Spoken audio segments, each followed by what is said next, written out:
Welcome to Close Listening. I'm Zach Morgenstern, joined as always by silent co-host Ludwig von B. And this is a program where I react to albums as I listen to them. So sometimes maybe some background facts will be missing, but I hope that's made up for just by the joy of seeing me listen to and give my comments on some iconic albums and iconic artists for the first time. So this is pretty much my first time listening to the album Pink Moon by Nick Drake. As I've made clear at other times on this channel, I like the art element of albums. So seeing this great, I don't know, what is he a tooth or a heart or I don't know, seeing this great character, I want to know more about the songs associated with him. Nick Drake is a name that often gets dropped when I say I like 60s and 70s singer-songwriter music, but he actually counted as quite niche at the time. He wasn't really into promoting himself. He was quite depressed. He ultimately died by suicide. And also supposedly had some performance anxiety. So on the one hand, he's a really mainstream reference to drop now, but he's a bit more of a niche taste. The first time I listened to one of his songs, I think I found maybe the vocals too muted, but I didn't listen to very much. So I really want to like this guy. I'm curious. Let's give it a go. So I listened to the first track. It's the title track, Pink Moon. And I hear what put me off the first time, but because I'm listening a bit more determined to enjoy it, and because I saw that mumbliness coming, I got to hear the charm of it a bit more this time. Nick Drake's voice, it's kind of a slightly more baritone and of course more mumbly version of Cat Stevens. I've heard his music described as having a kind of innocent quality. The person they quote on Wikipedia describe it as kind of virginal, and I don't know, maybe that comes across as mean or overly reading into it. But I think what it's getting at is that he doesn't necessarily write songs about the typical things one would expect from a mature songwriter, whatever that means. So it talks about this interesting thing that's coming, the pink moon. It doesn't do much imagining about what the pink moon is because it's the same little bit of lyric repeated again and again. And I think this is probably also what threw me off about it the first time, because I would have thought there were more words. But if I go into it knowing, oh, it's just the same one verse repeated a few times, kind of like the song Three Little Birds, except that one's easier because Bob Marley articulates his words more than Nick Drake does. It's just a charming, sweet little song about this mysterious thing, be it the pink moon, and the pink moon sounds wonderful. So if you go in knowing that, it's quite the enjoyable song. I guess I would describe Nick Drake as having this quality where he's very patient with the lyrics. So I've just listened to track 2, which is called Place to Be. And this one has more words than Pink Moon, but when I look at the lyrics, which thankfully are included in the insert here, it feels like I heard more lyrics than I actually did, and I think it's because he delivers them so gently and so thoughtfully. Now that I think about it, I think the first person to recommend Nick Drake to me did it just after I played a Cat Stevens song, I believe it was Miles from Nowhere, at an open mic. And I think the appeal of Cat Stevens is he sings with this real innocence, but with this raspy voice.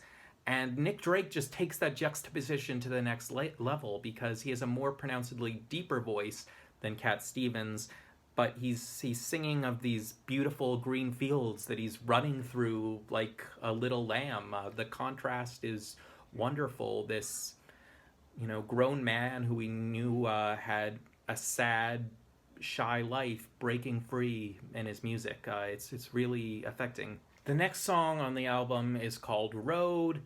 Again, very Cat Stevens feel to it, in that it just feels like an original nursery rhyme. And also, again, not very many lyrics, but Nick Drake manages to breathe slow but wonderful life into them. It also opens with quite the distinctive guitar riff. So the only credited musician on this album is Nick Drake. He's singing, he's playing acoustic guitar, and he's playing piano, but something about the way he's hitting the low notes on the guitar almost makes it sound like a different instrument. So cool sound overall here. The next song on the album is called Which Will, and now we are getting into what starts to sound like a love-driven song. I mean, it asks, which will you love, which will you choose for? Of course, it could also be more of a sort of spiritual guidance voice. Which will you choose from the stars above? Which will you answer? Which will you call?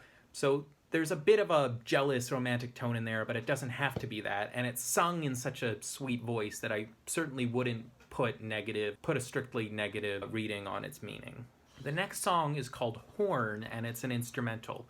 And that title is misleading because, as I said earlier, the only instruments on this album are Nick Drake singing, playing acoustic guitar, and playing piano. And at first, I think maybe he's trying to imitate a trumpet sound with his guitar because it opens with a bending string.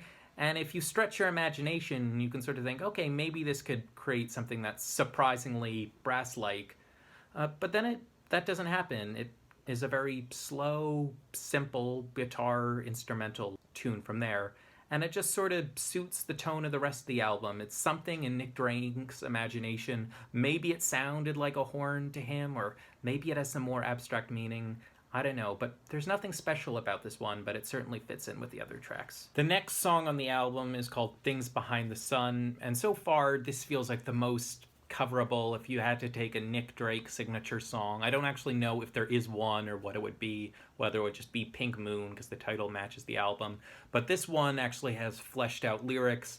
Musically, it reminds me of more stripped down, since it's just the acoustic guitar version of the song The Man Who Sold the World, except it's this pep talk to a person who is not going to sell the world, and the singer saying, yeah, it's okay to be yourself. There's beauty within you. Take out the hymns that you hide from the world. You don't have to conform to this scary society. Be your beautiful self.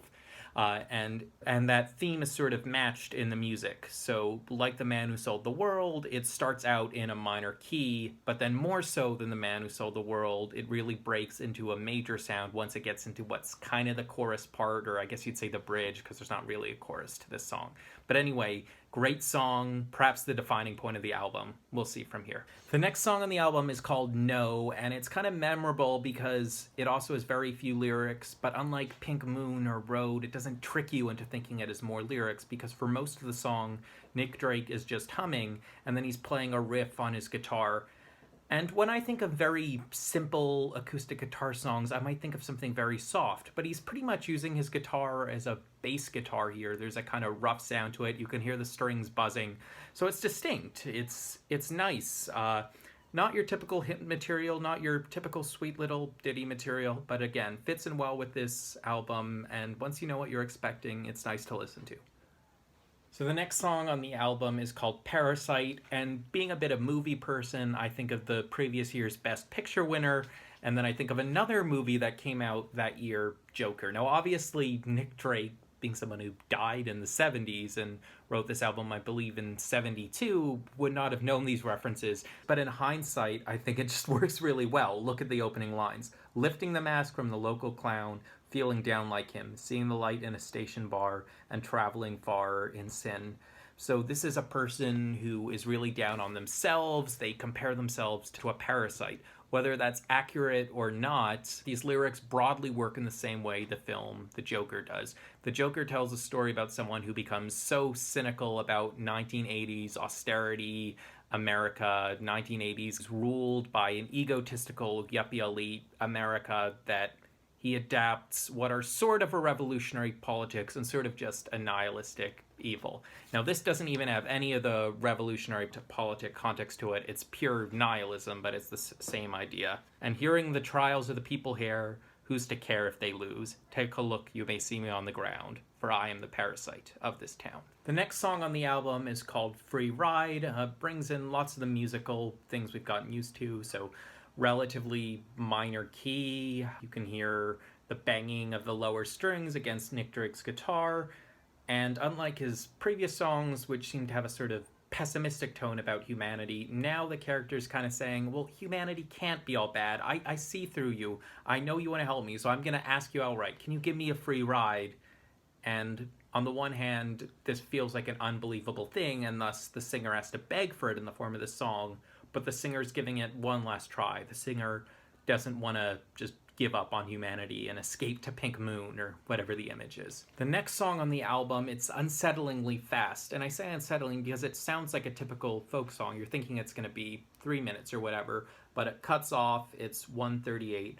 It's called Harvest Breed, and it seems to be sung from the perspective of a falling leaf, and it has this sort of pessimistic view that, you know, life is just way too fast, and you have your one shot to make friendships, and if it doesn't work, you just fall and you hit the ground. And the final song is called From the Morning. And while it's not brimming with life, it has a relatively optimistic tune, relatively major key compared to the rest of the album. It's, if you look at the lines, it's like trying to keep the optimism going. A day once dawned and it was beautiful. A day once dawned from the ground. Then the night she fell and the air was beautiful.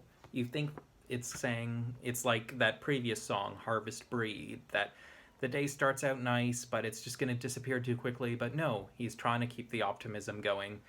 So overall, this is a very raw, very melancholy album.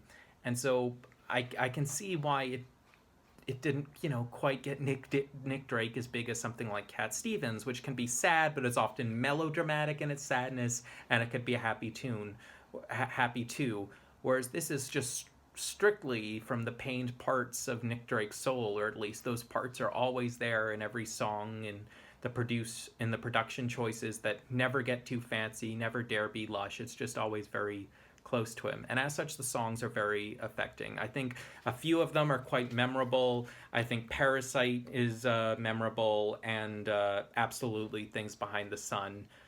So if you're a folk musician, cover one of them. Maybe put a slightly optimistic spin on them, because I think these songs need a little help to really get that infectious side to them, to get into more people's hearts. But this is an absolutely memorable album. It's great to listen to, and I'm glad I finally gave it a chance and got to know this mysterious man named Nick Drake a little better. I'm Zach Morgenstern. Please check out more of my videos, including interviews with fellow musicians who I meet at open mics, etc., and give our music some support, and check out the rest of what Nick Drake has to offer. For Ludwig von B, see you next time.